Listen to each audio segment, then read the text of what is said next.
Welcome to Capital Connection. I'm Mark Maxwell. You might say it's the halfway point in Springfield before the budget deadline arrives on May 31st. Lawmakers gone on a 2-week spring break, and we're right in the middle of that. So sometimes it's helpful to recap where we are and where we've come in this session to see what remains on the agenda. We're going to start right now with our Reporters Roundtable. Bernie Schoenburg from the State Journal-Register and Dave Dahl from WCIA Radio.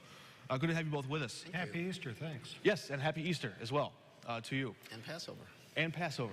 We'll just throw it all in there. And happy Mueller report week. There's a lot of news to get That's to right. on a lot of people watching the federal side this week. But here at the state, it's a time where people are sort of catching their collective breath. There are a few items that have been resolved through the legislative process early on. We'll get to those later. But I want to start with this issue of making a budget. It sounds like some of Governor Pritzker's biggest items, legalizing marijuana, expanding legal gambling, sports gambling, and gaming in the state. These things are not really close to being done or resolved yet, are they? Not in front of the scenes. Supposedly behind the scenes, more is going on, particularly on pot. But yeah, if they're serious about doing it, you know, anytime now, guys. What are some of the hurdles in, well, we'll get to marijuana in a moment, but in gambling and gaming, this has been something that the State House has tried a couple times before. Where are the blind spots? Where are the obstacles? I think the involvement of the leagues of professional sports, they want a cut of the action. It's always a matter, there's always competing interests in any gambling bill, and everybody wants more places, and if you're talking about online, you know, you have to make sure you restrict it so young people don't do it if they're not old enough under the law, and where the businesses will be taken away, and you have to watch out for gambling addiction, because again, the more ease you have in placing a bet, the easier it is to, you know, burn up your paycheck and leave the family without resources when they have to go shopping at the grocery store. So it's a number of competing interests. I know Mike Zalewski is the state representative from Chicago who put out 4 different plans that would have varying systems under which this could be done. I'm not sure of all the details, but what places you can gamble, the online aspect. And again, the riverboats have always been, you know, they were against putting gambling in all bars and restaurants in the state that wanted them, except in the city of Chicago. The city of Chicago wants more gambling now, too, because everybody needs revenue. So there's just a lot of competing interests, yeah. And putting a regulatory hold on that, a framework on that, is not a simple thing. It's very interesting to see that take shape. There's some discussion that because so much of the money that they're expecting to use for the capital plan, this roads and bridges thing, it would come from raising the gas tax. There's no money left over to build vertical projects. So there's some discussion that we'll go back to those video gaming slots and tax those again. Some academics have looked at that and said we didn't tax that high enough when it got started, and it proliferated and spread across the state, caught like wildfire. So we saw some interesting campaign finance activity. If April 15th was your tax deadline and you were filing paperwork, so were all the political committees filing their last-minute reports. So we see some of these industries who want to align around protecting those video gaming machines start pumping money into the system, because they're bracing for what appears to be a fight that could raise taxes when you go put money in the slot or play at the video gaming machine at your local bar or saloon or whatever.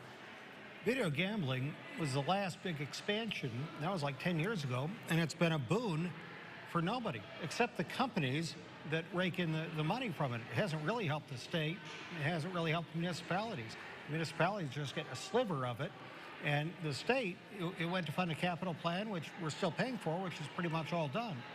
So the video machines have proliferated, especially in Springfield, and anytime they try to talk about expanding gambling, it always comes to, well, a casino in Chicago, a casino in Danville, a casino in Rockford, and you know, it winds up being a Christmas tree that collapses under its own weight. So I don't know if anyone's thinking about that but me, but they should. Well, they're certainly looking at that. I know Deputy Governor Christian Mitchell is negotiating the capital bill, and in those discussions with different members, this is an area where they think they've found an opening, where they think they can raise taxes on some of these video gaming machines, and that will help them build some of those projects for universities, for schools. And they have to look wherever they can for revenue. There are always, as you mentioned, competing interests. It was interesting when you talked about campaign contributions from companies involved. this is the way things work in Springfield, but perhaps you didn't get the memo because every legislator you ever ask says, I'm not influenced by the money that somebody gives me. I'm just going to make the right decision. And if somebody supports in general that I'm a good person, they give me money. So that's just a And they've got disclaimer. And people can believe what they want to believe about that stuff. They've got 6 weeks to do it, and they're off this coming week, so that leaves 5. Yeah. You also. Plenty of time, though. Yeah, plenty of time. So, okay, you mentioned sort of how we got here with video gaming 10 years later, that early on everyone said, look at all the cool things we can buy for the state, and it didn't quite materialize. How can lawmakers and how can this governor avoid that same pitfall when legalizing recreational marijuana? We've seen varying estimates from $350 million a year to $1 billion a year. That's a big window. How much can the state really bank on in doing this process? Well, I've got no idea. I know they've talked it all the way around, 17 different ways, all around the state. Senator Staines and Representative Cassidy having their town meetings. It's going to be thoroughly talked about. It'd be interesting if they wrote it up in a bill. Well, yeah, so that's an interesting point. What does it say about where we are in the likelihood this becomes law this session that hasn't actually been proposed in bill form yet? Well, it's interesting to note, and correct me if I'm wrong, but because some other states have come on, I think Illinois was going to be the first state to do it by legislation and not a referendum. New Mexico beat them to it.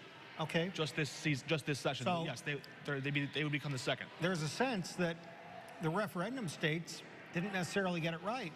And they want to get it right. They don't want to be, everyone strung out on pot and the state not getting any money. But that is an interesting point. Those states are the guinea pig. Illinois is learning from those experiments and trying to take the best practices and bake it into one big piece. They're trying. But even if they pass something, I know that the first year income for the state from this, they think is more the licensing of the sale and the growing. They have to figure out if they want to let people grow a few plants at their home or not. They have to figure out if minority vendors will. In Chicago, this is a big issue, and some people are against the plan as it is because they want to make sure that, African-American people in poor neighborhoods, even people who have had perhaps a criminal record for dealing with drugs, perhaps, could get involved in this, as opposed to just the big companies that are already there for Illinois' medical marijuana system, which has been running for a few years. There are all of these things to balance and weigh, and it's difficult. Law enforcement is still concerned about impaired driving, and you hear different things about other states. And if, accidents go up, because there's really no good way, like there is with alcohol, with a blood alcohol reading through a breathalyzer or a blood test, there's really no great way to figure out if somebody is high on marijuana. Long after the high is gone, the THC can still be in your system and test positive. And so what is fair to people who might use it recreationally on a weekend, and on Tuesday they get stopped for something else and checked? Or is there a good enough system at all? So just lots of questions. On the other hand, you've got a governor who's trying to incorporate this in the budget. He's still using his political capital for a whole range of issues, as we'll continue to discuss here. And this is one of the issues he wants to get done. At the risk of, I'm sorry. No, that's fine. At the risk of sounding like, some old guy, for all the states that have done this, the pot, it seems to me that it's still kind of uncharted territory. What is it really going to look like when, let's say if we legalize it this year, what's it going to look like 2 years from now? People using it or what have you? The comments Bernie mentioned, being pulled over, your workplace. You might say that cake is still half-baked. That's right. And it's not soup yet, that's for sure. And employers can still drug test, and so you could be putting people's jobs at jeopardy if it's easy to use recreationally. Those are some of the points the NAACP made, because they said people that are just getting their first job, you get their first foot in the door, maybe putting all that on the line in jeopardy, even though it's legal. We're going to leave it there for a moment. When we come back, a closer look at, this is now 97 days, nearly the 100-day benchmark, that magical day after a new executive has taken office. Governor Pritzker's first 100 days in office, under the microscope when we come back.